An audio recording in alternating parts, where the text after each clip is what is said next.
또 우리 믿음 가운데 잘 보내셨기를 바라겠습니다. 오늘부터 철로 역정을 이제 드디어 시작하게 되었습니다. 왜 하필 철로 역정이냐? 성경책도 좋은데. 맞습니다. 물론 뭐 이 성경 66권 전체 어떤 본문을 담아도 다 주옥 같은 말씀이지만, 철로 역정을 제가 개인적으로 고른 이유 중에 하나는 이 철로 역정이 이 성경에 있는 모든 내용들을 잘 담고 있기 때문입니다. 그리고 또 재밌어요. 재밌기 때문이에요. 저는 항상 이렇게 재밌는 걸 좋아하거든요. 그래서 재밌어야 되잖아요. 말씀도 재밌고 우리가 사역하는 것도 힘들어도 재밌고. 그래서 이 철로 역정은 물론 한 번쯤 여러분들은 다 읽어보셨을 것이고 대충 어떤 내용인지는 아시겠지만, 이 안에 담겨져 있는 아주 이 깊은 의미들을 말씀을 찾아보면서 좀 나누고자 이 철로 역정을 준비를 했습니다. 철로 역정은 고전입니다. 기독교의 고전 중에 고전이라고 할 수 있죠. 여러분, 고전이라고 하는 것은 옛것이지만 언제나 새롭죠. 그래서 시간이 지나도 이 고전의 소설은 늘 사람들에게 많이 읽히죠. 그 철로 역정이 그 중에 하나의 책입니다. 철로 역정은 특별히 성경이 들어가는 곳마다 항상 번역이 됐어요. 그러니까 성경이 들어가면 철로 역정도 따라서 번역되기도 한 것이 바로 철로 역정입니다. 그래서 성경 다음으로 많이 읽힌 책으로 소개되기도 합니다. 그럼 우리나라에서는 어떻게 됐을까요, 여러분? 여러분, 한국에서도 철로 역정이 1895년에 제임스 게일 선교사님에 의해서 한국어로 번역이 됐습니다.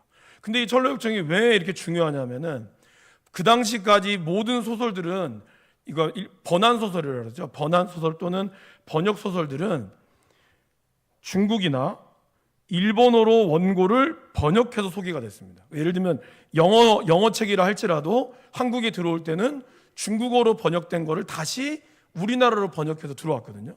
근데 철로 역정이 우리나라 최초로 영어가 그대로 번역돼서 온 책이 바로 이 책입니다.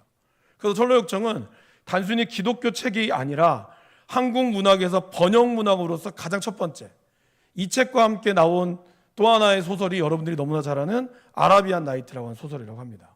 그래서 이 두 가지 소설이 유일하게 원고가 그대로 번역이 된 소설이라고 해요. 그러니까 단순히 기독교적 가치만이 아니라 우리나라 번역 문학에 있어서도 이 철로 역정은 매우 어떤 문학 작품으로서의 가치도 있는 책입니다. 이제 뭐 저 같은 목회자들에게 설교의 보고라고 할 수 있죠. 설교의 황태자라고 하면, 이제 세계적으로 설교 황태자면은 누굴 드냐면 찰스 스펄전 목사님을 듭니다. 근데 찰스 스펄전 목사님이 가장 좋아하는 책이 바로 이 철로 역정이죠. 그리고 우리나라에서도 길선주 목사님 들어보셨죠? 원래는 이 도교 도사였다가 하나님 믿고 평양 대부흥 운동의 시초가 되었던 길선주 목사님은 이 책이 바로 회심의 계기가 된 책이라고 합니다. 그리고 이성복 목사님이라고 아주 유명한 분이죠. 그분도 부흥사죠. 그 부흥사 목사님에게도 이 책이 부흥의 중심 주제가 되었습니다. 자, 이제 PPT를 한번 띄워주실까요? 먼저 여러분, 존 버년의 생애를 한번, 그러니까 이 철로 역정을 지은 존 버년은 과연 어떤 사람인가, 이거에 대해서 한번 잠깐 살펴보도록 하겠습니다. 다음 페이지요. 네, 한 페이지 더요. 네, 한 페이지 더 넘길까요? 존 버년 누구일까요? 네, 저렇게 생기셨습니다. 1628년에 영국에서 태어났는데요. 이분은 땜장이, 이게 뭐 납땜하는 그런 거죠. 이 땜장이의 맏아들로 출생을 합니다. 그래서 겨우 문법학교, 그러니까 우리로 치면 아마 초등학교 좀 다녔던 것 같아요. 너무 가난해서 문법학교 이후로는 공식적으로 교육을 받지 못했다라고 합니다. 그럼 그의 어린 시절은 어땠을까요? 한번 넘겨보실까요? 어린 시절에는 뭐 애들이 대부분 그렇긴 하지만 특별히 거짓이나 또 뭐 이런 거짓 맹세 같은 거, 저주, 낭비, 탐욕 등이 누구보다 못지 않았다라고 합니다. 특별히 이제 아버지가 이제 어머니가 돌아가시고 나서 바로 재혼을 하면서 굉장한 상처를 많이 받았다고 해요. 그러면서 그는 이제 군대를 가게 되었고, 이런 가운데서도 그는 계속해서 제대했지만 탐욕적인 삶을 버리지 못했습니다. 그럼에도 불구하고 이런 심판에 대한 그런 두려움이 늘 있었다고 합니다. 그래서 절제해야지 머리는 알지만 가슴으로는 그러지 못했던 삶을 살았다고 합니다. 49년, 곧 21살에 그는 1649년에 결혼을 했습니다. 근데 결혼할 때 이 아내도 좀 가난했는데 아내가 가져온 책이 2권의 책이 있거든요. 하나가 보통 사람들이 천국으로 가는 길, 두 번째는 경건의 실천. 이 두의 책을 읽으면서 존 버년이 좀 더 경건에 대해서 굉장히 많은 그런 도움을 받았다라고 합니다. 그래서 경건한 아내의 도움을 받아서 경건서적을 읽기 시작했고, 그리고 죄의 삶을 청산하고자 그리고 신앙적으로 살고자 굉장히 애를 썼다고 합니다. 근데 사실 경건의 모양은 있었으나 경건의 능력에 대해서는 아직 이제 몰랐던 삶이죠. 결혼하고 아이를 얼마나 낳았을까요? 다음 페이지 한번 보실까요? 4명의 자녀를 낳았다고 합니다. 근데 그 중에 태어난 1650년에 태어난 딸이 시각장애인 소경이었다고 해요. 그래서 사실 이 존 버년은 2번 결혼을 했거든요. 첫 번째 부인이 돌아가셨어요. 사별을 하고 계속 이제 2번째 부인 결혼을 했는데 끝까지 이 시각장애인 딸을 키워야 하는 그러한 상황에서 그러한 삶을 살았습니다. 말씀드렸지만 경건의 책을 많이 읽었지만 하나님을 그가 머리로는 믿는다고 했지만 실제로는 믿음이 없는 생활을 많이 했습니다. 그래서 죄의 깊이와 사악함을 잘 인식하지 못했죠. 그러니까 어떻게 보면 교회는 그냥 다니지만 교회 다니면서도 뭐 술 마시고 뭐 담배 피고 온갖 뭐 나쁜 짓을 하면서도 이게 뭐 죄냐? 아마 이런 생각들을 계속해서 하면서 다녔던 것 같습니다. 그 다음 페이지 넘겨줄까요? 그래서 말씀을 읽었지만 율법적인 삶을 살았다는 거죠. 어느 날 이제 말씀을 읽고 이러다가 그럼에도 불구하고 이제 참 이게 놀라운 거죠. 여러분. 말씀이란 게 참 무서운 것이 어쨌든 그가 경건서적을 읽고 신앙생활을 이제 하나님을 계속 가까이 한 거죠. 그러다 보니까 교회를 정상적으로 잘 출석하지는 않았던 것 같아요.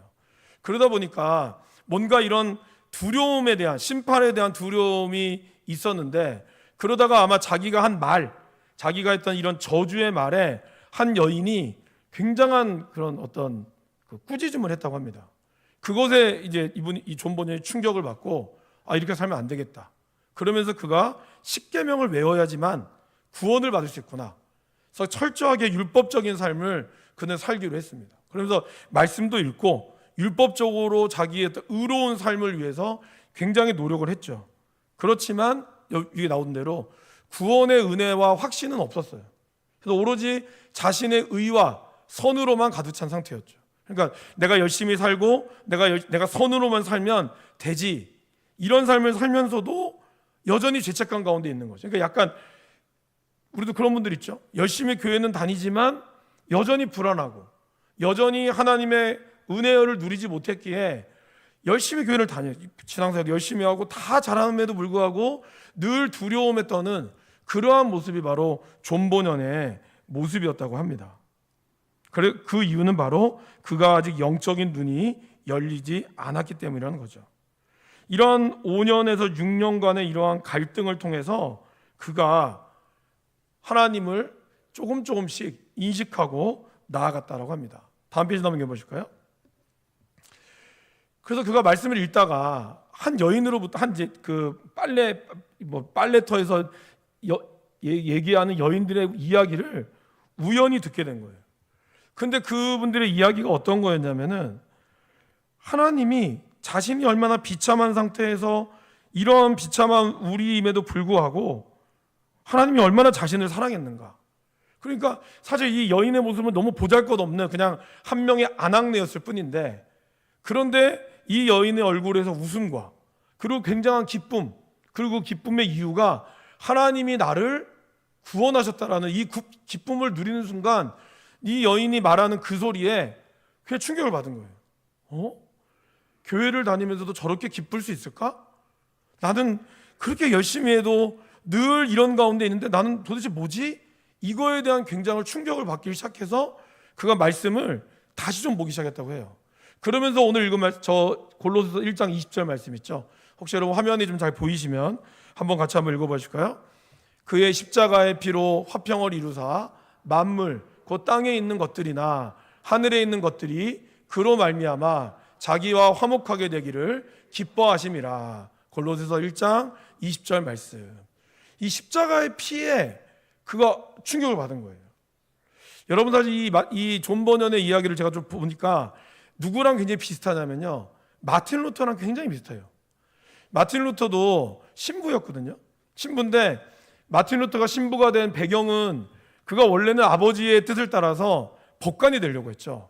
근데 친구랑 지나가는 길에 친구가 번개에 맞아서 죽습니다. 그 자리에서 직사하고, 그 순간 마틴 루터가 너무 두려운 나머지 무릎을 꿇고, 하나님 날 살려주시면 내가 주의 길을 걷겠습니다.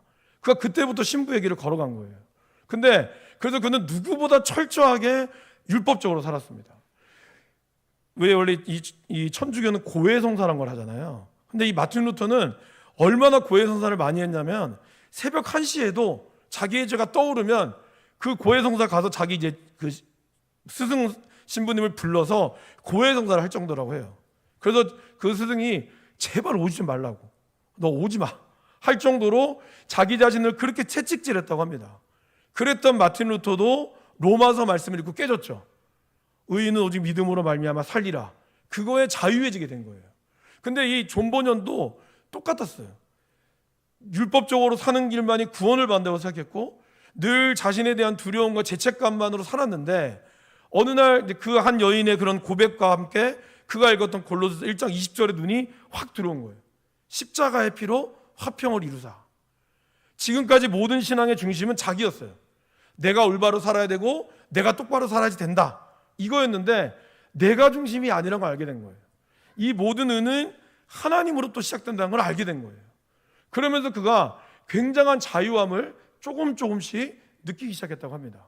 그러면서 결정적으로 마틴 루터의 갈라디아서 주석을 읽으면서 이 마틴 루터의 글이 자신의 처지와 너무 비슷한 거예요. 루터도 율법으로 스스로 의롭다, 이렇게 의로워지려는 피나는 이 노력이 존 버년의 노력과 같은 것이었다는 거죠. 근데 그럴수록 존 버년은 뭘 권유했냐면은, 내가 만약 하나님의 은혜에서 떨어진 자라면, 내가 만약 선택받지 못한 자라면, 이렇게 열심히 하다도 내가 조금이라도 말로 실수하거나 조금이라도 내가 다른 사람을 상하게 해서 하나님이 나를 미워한다면 난 어떻게 될까? 그거에 대한 두려움이 평생을 그가 그것으로 평생을 끝날 줄 알았는데, 이 마틴 루터의 이러한 글로 인하여 그가 위로함을 받았다고 합니다. 그것이 바로 이제 마틴 루터의 갈라디아서 주석이죠. 그러면서 그는 이 절망감 속에서 빠져나올 수 없는 자포자기 상태에서 이 말씀을 통하여 그가 조금씩 회복되었습니다. 그러다 갑자기 정말 그 불의 혀처럼 갑자기 하늘에서 자기의 양심이 아직 상처로 힘들어하고 있고 두려움에서 벗어나지 못하고 있을 때, 바로 하나님의 모든 것이 하나님이 나를 붙들고 있음을 알게 됩니다.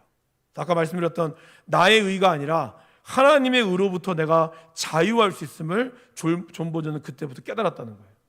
그런 회심이 있었습니다. 다음 페이지 넘겨줄까요? 그래서 그는 52년도 49년에 이제 결혼을 하고요.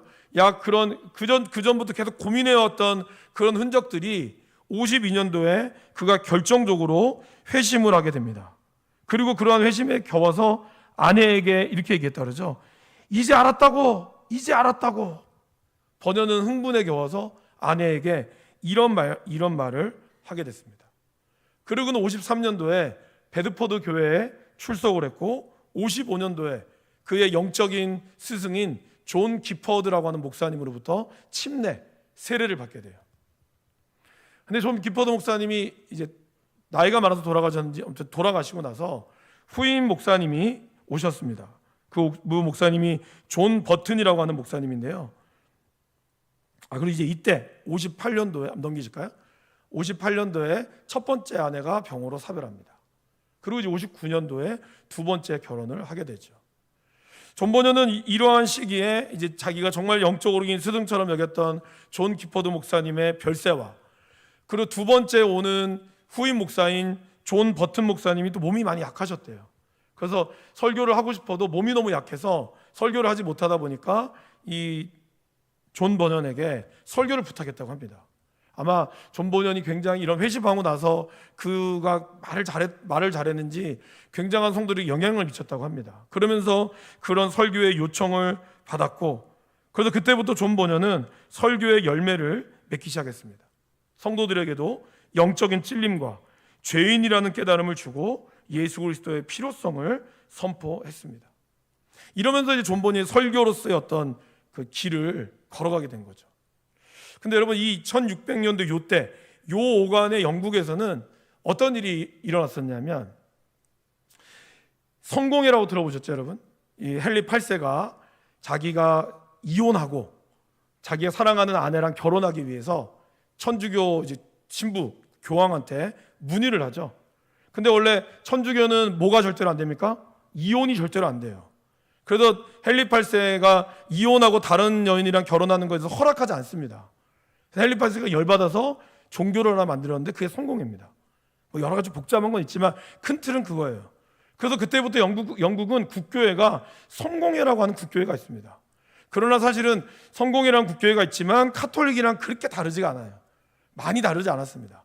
그래서 영국은 어쨌든 그 당시에 영국 국교회라고 하면은 이 성공회라는 것이 있었고, 근데 이 어간에 종교개혁이 마틴 루터의 종교개혁과 그 뒤를 이어서 이어갔던 종교개혁이 바로 칼빈이었죠.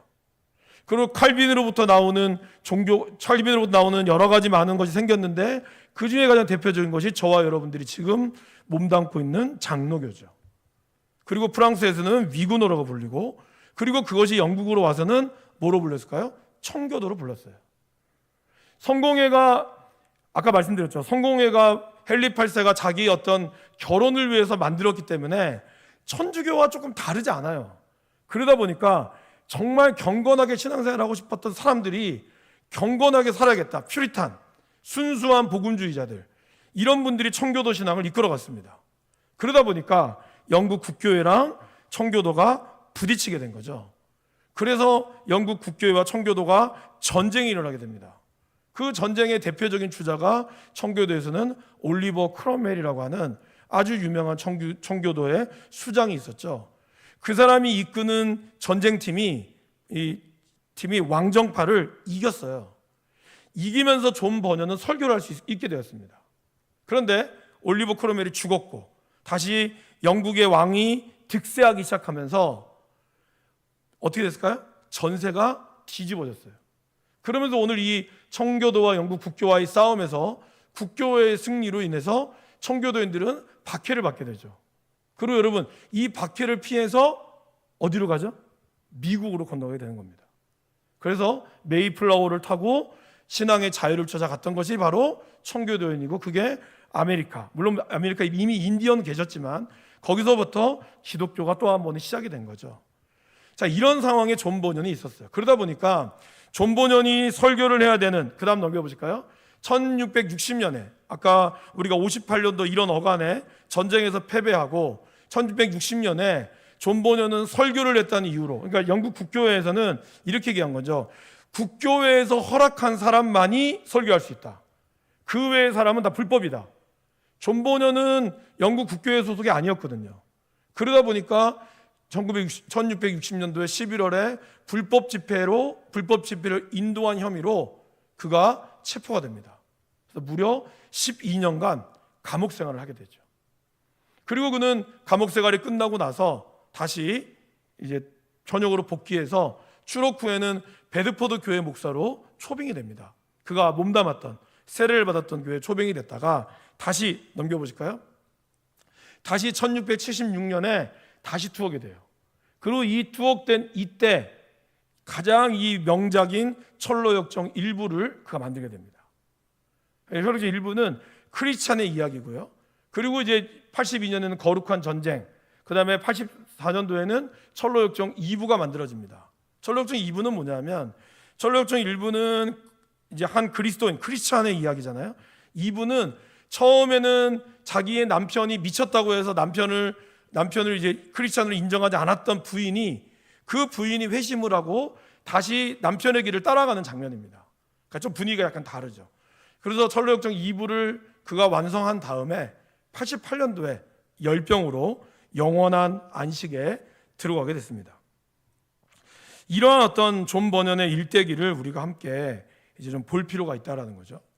1670년대에 말씀드렸던 것처럼 영국은 이 성공회와 그리고 국교 이런 청교도의 전쟁이 있었지만요, 유럽 전체적으로는 어떤 일이 있었을까요? 절대 왕정이 강력하게 자리를 잡았습니다. 루이 14세, 루이 13세 이게 들어보셨죠?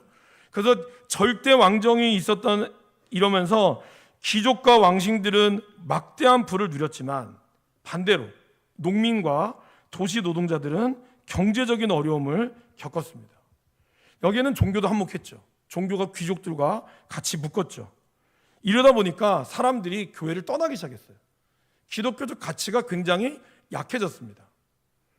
프랑스는 이렇게 막 그 왕정이 있었지만요, 반대로 네덜란드나 이런 영국 같은 데서는 굉장히 상업이 발달하기 시작했죠. 그러면서 뭐가 들어왔을까요? 돈이 들어오기 시작했어요. 도덕적 가치가 무너지는 가장 중요한 이유 중에 하나, 바로 돈 때문이죠. 사람들이 기독교적 가치보다는 돈이 중요하게 여기게 되면서 이제는 사람들이 돈이 기독교의 가치보다 훨씬 위에 서 있게 되죠. 그러다 보니까 이 1600년도에 이 굉장한 혼란스러운 이 시대를 그들이 살면서 여러분 그들이 뭘 생각했을까요? 꿈을 꿨다는 거예요. 이렇게 어렵고 힘든 세상에서 그러나 뭔가 뒤집어지는 꿈을 그들이 꿨던 거죠. 그래서 이때 이후에 프랑스 혁명이라든지 대혁명이 일어나게 됩니다. 많은 사람들이 그런 어떤 꿈들을 통하여 자기를 잊어보려고 했죠. 그래서 존 버년의 가장 첫 번째 첫머리는 어떻게 시작한지 아십니까? 한번 넘겨주실까요? 네. 이 세상의 광야를 걷다가 나는 우연히 동굴이 있는 곳을 만났다. 나는 거기 누워 잠을 잤는데 자면서 한 꿈을 꾸었다. 이렇게 첫머리기 시작합니다. 그러니까 사람들로 하여금 이 이야기가 꿈의 이야기지만 그러나 우리가 꿈꾸는 세계에 대해서 존 버년은 이렇게 말로 시작하게 됩니다.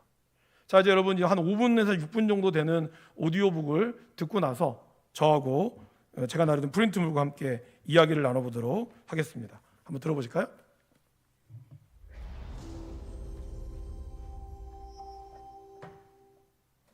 첫 번째, 저자의 수감과 꿈. 세상의 황폐한 광야지대를 두루 다니다가 어떤 곳에 이르니 거기엔 굴이 있었다.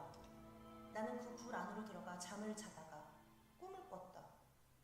꿈속에서 나는 한 남자를 봤는데 그는 남루한 옷을 걸치고 집에서 떨어진 어떤 장소에 서 있었다. 무거운 짐을 지고 손에는 책 한 권을 들고 있던 그는 이윽고 책을 펴서 읽기 시작했는데 읽어 내려가면서 그는 몸을 떨며 울고 있었다. 그러더니 마침내 더 이상 참을 수 없다는 듯한 슬픈 목소리로 울부짖었다. 어찌할까? 공경에 빠진 채 집으로 돌아간 그는 아내와 자식들이 그의 고민을 눈치채지 못하게 하려고 될 수 있는 대로 그의 감정을 억눌러 봤으나 근심이 점점 심해져서 더 이상 침묵을 지킬 수 없었다. 참다 못한 그는 마침내 아내와 자식들에게 자신의 고민을 털어놓기로 마음먹었다. 그는 이야기를 시작했다. 사랑하는 내 아내, 그리고 귀한 내 아들들아, 너희들을 돌보아야 될 이 아빠는 등에 지어진 이 무거운 짐으로 인하여 너무 고통스럽다. 더구나 내가 확실히 들은 바로는 머지않아 우리가 사는 이 도시에 하늘로부터 큰 불이 쏟아져 내려와 도시가 온통 잿더미가 된다고 하더라. 우리가 구원받을 수 있는 어떤 길을 발견하지 못한다면 나 자신은 물론 당신과 귀여운 너희들까지 모두 죽게 될 거야. 하지만 난 아직 그 길을 찾지 못했어. 이 말을 듣고 그의 가족들은 무척 놀랐다. 그가 한 말을 믿어서가 아니라 그의 머릿속에 어떤 광증이 일어난 것이 아닌가 생각했기 때문이었다. 잠을 재우면 그의 머리가 안정될 거라고 믿은 가족들은 밤이 가까워지자 서둘러 그를 잠자리로 보냈다. 그러나 그의 고민은 밤이나 낮이나 마찬가지로 그를 고통스럽게 했으므로 그는 밤새 한잠도 못 자고 한숨과 눈물로 밤을 지샜다. 아침이 되자 가족들은 그가 어떻게 됐나 궁금하여 물었으나 그는 점점 더 심하다고 대답할 뿐이었다. 그가 다시 한번 가족들에게 이야기를 시작하자 가족들의 표정은 더욱 굳어지기 시작했다. 가족들은 거칠고 까다롭게 굴면 광증이 사라질 것이라고 생각하곤 때론 그를 비웃기도 하고 크게 야단을 치기도 했으며 아주 무시해버리기도 했다. 그러자 그는 자기 방에 혼자 숨어 그들을 불쌍하게 여기고 그들을 위해 기도하면서 자신의 괴로운 심정을 슬퍼했다. 그러다가 그는 혼자 들로 나가 거닐기도 하고 책을 읽기도 하고 기도도 드리며 며칠을 보냈다. 어느 날 여전히 들을 거닐며 책을 읽고 있던 그는 갑자기 크게 낙심하여 예전과 마찬가지로 울부짖었다. 내가 어떻게 하여야 구원을 받을 수가 있을까? 내가 또다시 보니 마치 어디로 떠나버리고 싶은 듯이 그는 여기저기를 두리번거리더니 갈 곳을 정하지 못했는지 그냥 그 자리에 서 있었다. 그때 전도자라는 이름을 가진 사람이 그에게로 다가오더니 물었다. 당신은 왜 울고 있나요? 그는 이렇게 대답했다. 선생님, 제가 손에 들고 있는 이 성경책을 읽어보니까 저는 언젠가는 죽을 수밖에 없고 죽은 후에는 심판을 받게 되어 있습니다. 하지만 저는 죽기도 싫고 심판을 받기도 원치 않으니 어떻게 해야 됩니까? 그러자 전도자가 말했다. 이 세상의 생활은 여러 가지 악으로 가득 차 있는데 무엇 때문에 죽기를 꺼려 하는 거죠? 하고 물으니 그는 제 등에 지어진 이 무거운 짐이 나를 무덤보다도 더 낮은 곳으로 떨어뜨려 저 토펫, 저 지옥에 빠뜨리지 않을까 두렵기 때문이죠.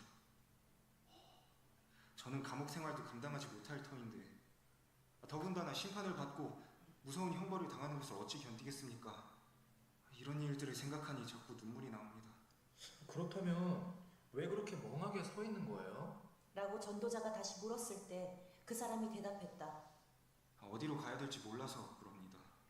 그러자 전도자는 양가죽으로 만든 두루마리 하나를 그에게 주었다. 임박한 진노를 피하라. 거기엔 그렇게 적혀 있었다.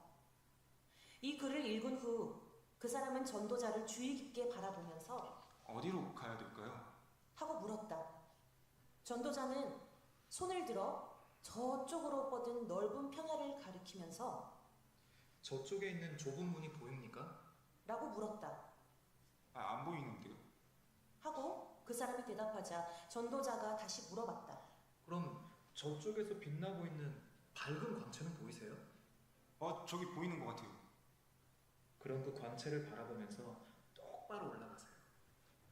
그러면 좁은 문이 나타날 것인데 문을 두드리면 누군가 나와서 당신이 어떻게 해야 좋을지를 가르쳐 줄 거예요. 네. 여러분, 첫 번째는 이 제목이 영적으로 깨어나는 죄인이라는 이 주제입니다.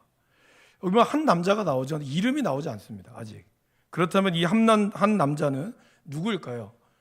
우리 요한계시록 20장 15절 말씀을 한번 읽어보겠습니다. 누구든지 생명책에 기록되지 못한 자는 불못에 던져지더라. 한 남자라는 것은 아직 그 이름이 생명책에 기록되지 못했다는 뜻입니다. 즉 구원받지 못한 상태를 말하고 있죠. 하나님이 이제 그를 선택했다 할지라도 실제로 구원을 받는 것은 성령께서 그를 보증하고 인정해야 한다는 거예요. 그래서 그는 이름 없이 한 남자라고 나와 있습니다. 그리고 그 사람의 이름의 또 다른 특징은 어떻게 되어 있습니까? 남루한 옷을 입고 있죠. 이사야 64장 6절 말씀입니다.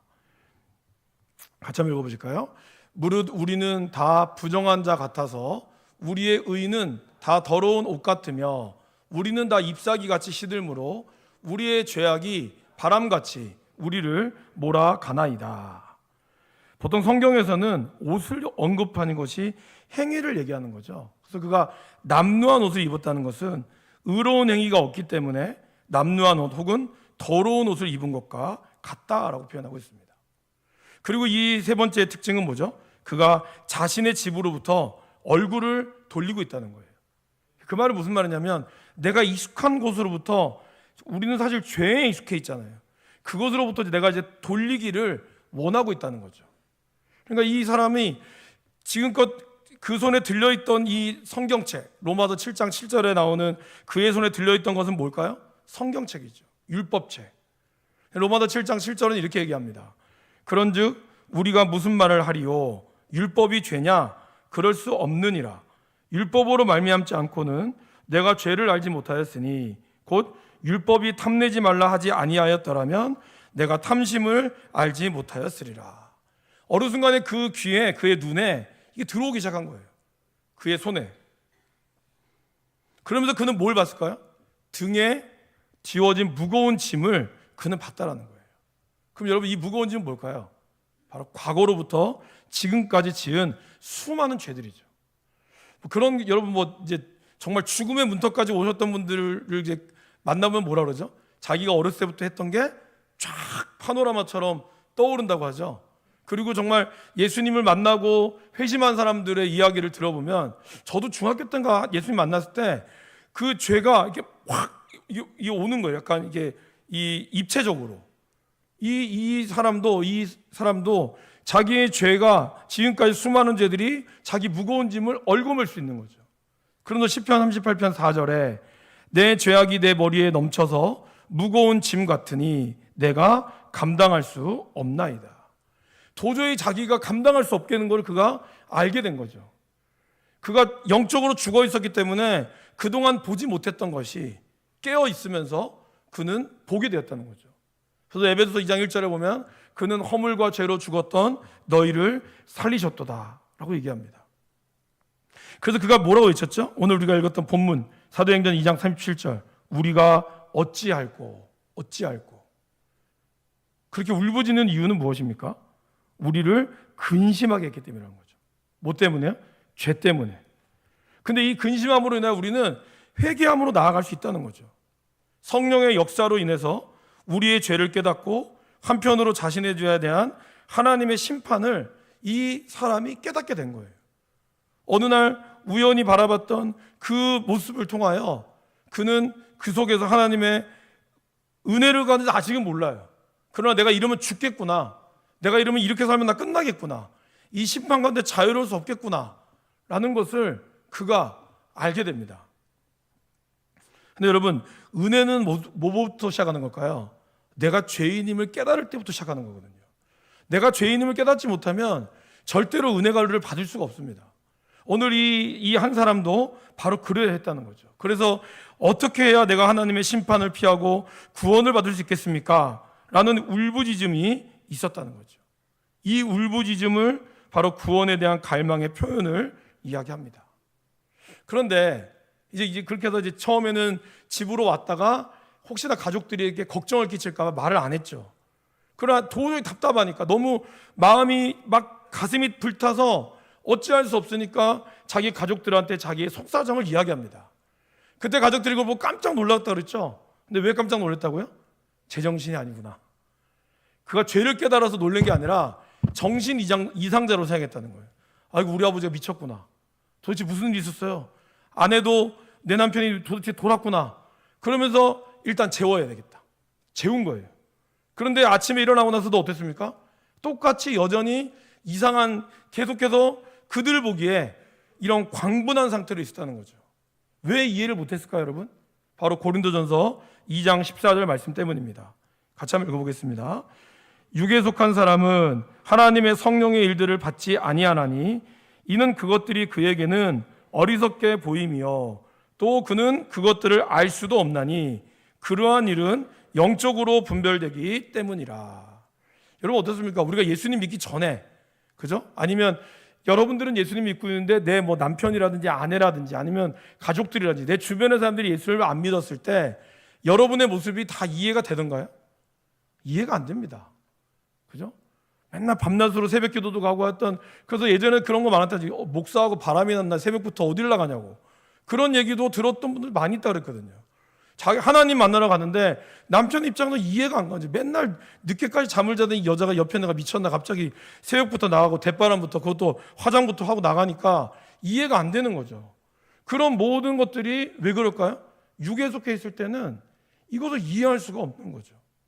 그러니까 이 가족들도 어떻게 보면 남편의 이러한 모습이 당연히 이해가 안 되는 거죠.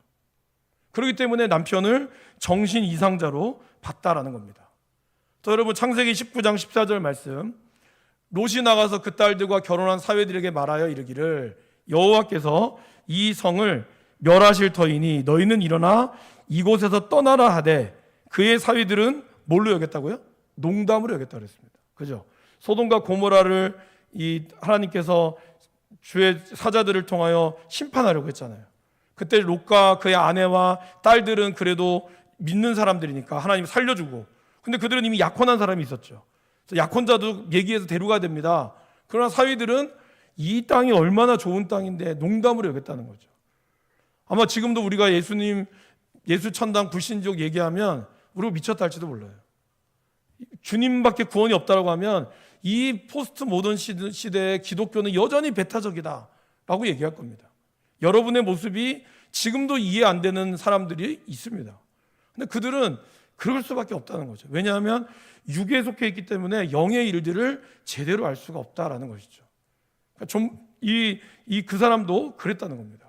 그래서 이분은 어떻게 했습니까? 이 한 사람은 계속해서 집에서 성경을 읽고 기도했습니다. 그러나 이렇게 말씀을 읽어도 여전히 괴로워했어요. 그 이유는 뭘까요? 우리는 스스로 죄를 해결할 수 있는 능력이 없기 때문이라는 거죠. 아까 읽었던 율법의 말씀을 읽었지만 말씀을 읽으면 읽을수록 자기의 죄만 드러날 뿐이에요. 십계명을 이야기하는 얘기들, 마음으로 짓는, 생각으로 짓는 죄, 이러한 모든 죄들이 그가 자기 힘으로는 안 됐다는 거죠. 로마서 3장 27절은 이렇게 얘기합니다. 읽어볼까요? 그런즉 자랑할 때가 어디냐? 있을 수가 없느니라. 무슨 법으로냐? 행위로냐? 아니라 오직 믿음의 법으로니라. 이러한 죄를 깨달을 수 있는 것은 바로 율법으로는 안 된다는 거예요. 오직 믿음의 법으로.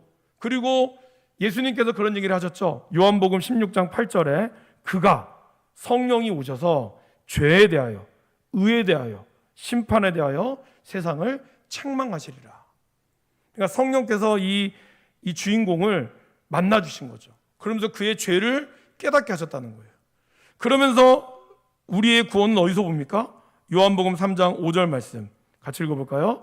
예수께서 대답하시되 진실로 진실로 내게 이르노니 사람이 물과 성령으로 나지 아니하면 하나님의 나라에 들어갈 수 없느니라. 결국 성령께서 우리의 죄를 깨닫게 하는 길만이 밖에 없다는 거예요. 여러분, 자기가 잘못하거나 자기가 뭔가 나쁜 짓을 하면 철이 들면 돌아옵니다. 그러나 그것만으로는 온전한 회복이 안 된다는 거예요. 진정한 회심은 성령께서 우리를 만지시고 이끄실 때만이 가능하다는 거죠.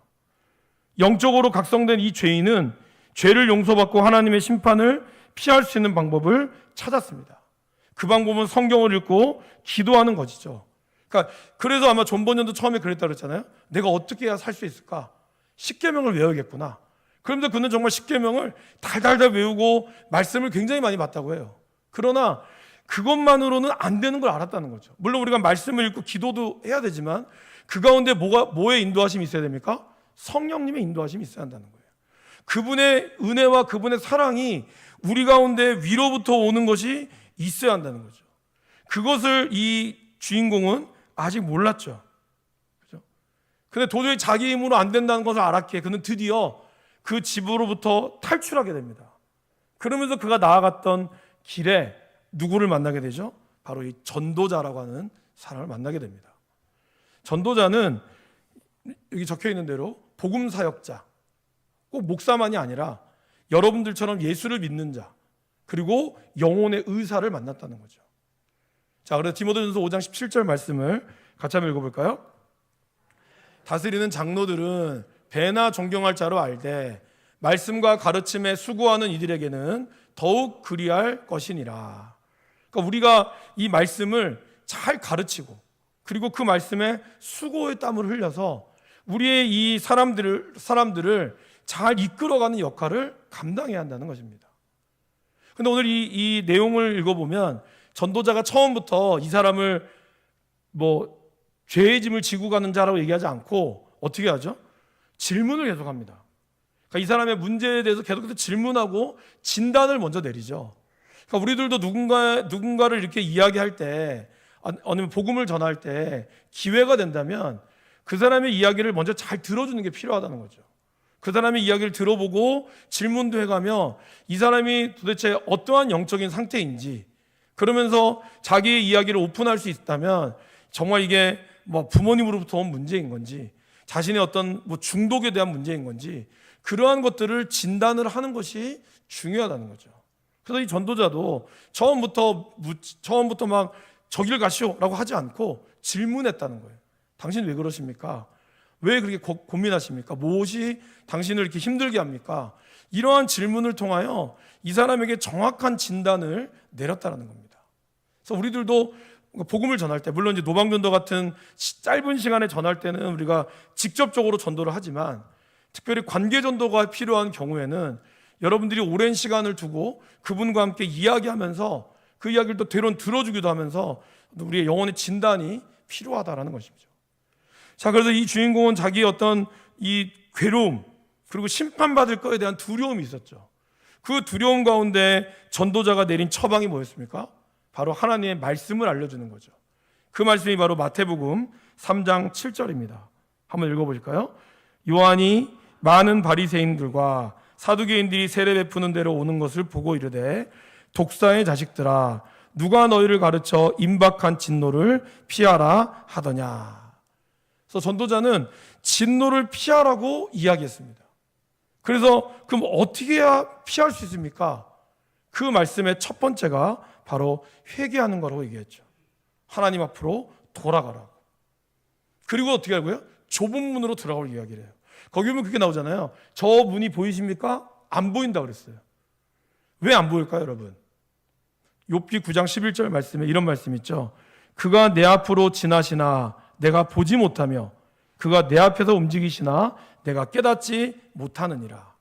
아직 이 주인공은 이 좁은 문의 개념을 이해하지 못했고, 하나님이 이 문을 제대로 알지 못했다는 거죠. 그래서 하나님께서는 이제 이 전도자를 통해 뭘 보여주죠? 저 불빛이 보이십니까? 라고 보여주는 거예요. 불빛은 보입니다. 이렇게 얘기하죠. 이 말씀을 같이 읽어보겠습니다. 주의 말씀은 내 발의 등이요 내 길에 빛이니이다. 같이 읽어볼게요. 그 다음에요. 이런 것이 없는 자는 맹인이라 멀리 보지 못하고 그의 옛 죄가 깨끗하게 된 것을 잊었느니라.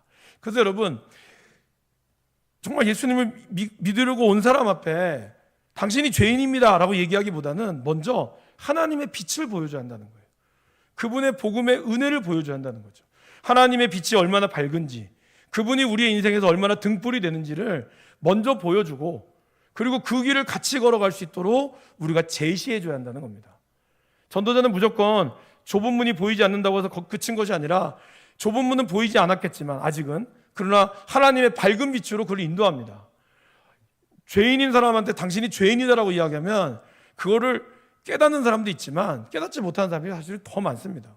그들에게는 먼저 하나님의 빛을 통하여 자기의 죄를 보도록 만들어야 한다는 거죠.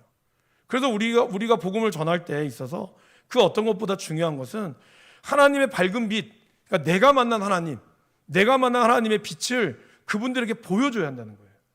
저 사람을 뭔가 너는 이래서 문제요가 아니라 내가 만난 하나님의 그 밝은 빛을 보여주고, 이 빛으로 당신도 갈 수 있습니다. 당신도 그 안으로 머물 수 있습니다. 라는 것을 보여줄 때 이 사람이 이 하나님의 길들로 첫 발걸음을 시작한다라는 것이죠. 오늘 이 첫 장면은 은혜의 시작과 출발은 영적인 죽음의 잠에서 깨어나는 것임을 이야기합니다. 내가 죄인이라는 사실을 알게 되고, 그리고 이것은 하나님의 말씀을 통해서 알게 된다는 거죠. 또 하나는 뭘까요? 성령의 역사로서 자신이 죄인이라는 사실을 발견하게 된다는 것입니다. 그러게 우리는 끊임없이 우리 안에 이제 말씀을 읽고, 그리고 말씀을 읽을 때마다 성령의 도우심을 받아야 한다는 거죠. 여러분, 이 글자 자체를 모르는 분은 없죠. 그러나 글자와 글자 사이에 운행하시는 하나님의 역사를 우리가 읽어야 한다는 거예요. 우리가 지금 계속해서 에스더 말씀을 이제 거의 마지막을 가고 있잖아요. 에스더 말씀을 통해서 어땠습니까? 한 번도 하나님이라는 이름은 나오지 않았어요. 종교적인 언어로는 나오지 않았습니다. 그러나 우리는 그 말씀을 면면히 살펴보면 그 안에 하나님의 손길이 흘러가는 것을 우리가 알 수 있습니다. 저와 여러분들도 그렇죠.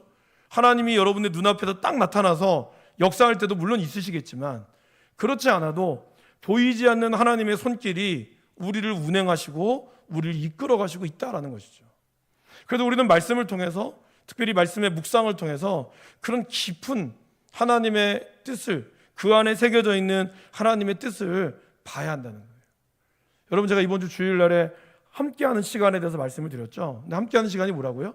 그냥 공간적으로 같은 곳에 있는다고 해서만 함께하는 시간이 아니라 관계의 밀도가 중요하다고 그랬어요.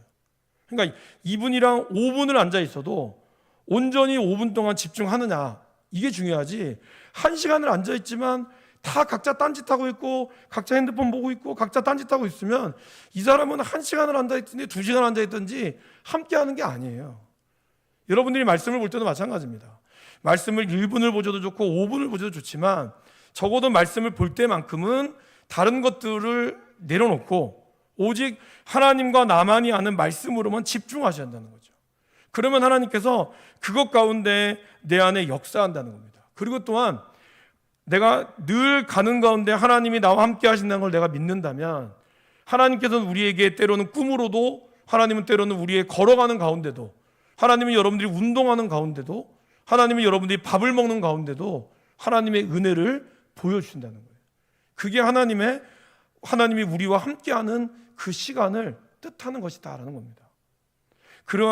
이러한 어떤 시작들, 이제 오늘부터 시작하는 이 영적인 죄인의 깨달음이 이제부터 하늘나라에 갈 때까지 어떻게 그가 이끌어가는지, 그 가운데 나는 지금 어떤 걸음을 걸어가고 있고, 나는 지금 하나님을 어떻게 만나고 있고, 나는 정말 죄인이라는 걸 깨닫고 있는가, 이걸 우리가 이 철로 역정을 통해서 저와 여러분들이 잘 한 걸음 한 걸음 나아갈 수 있기를 간절히 바랍니다.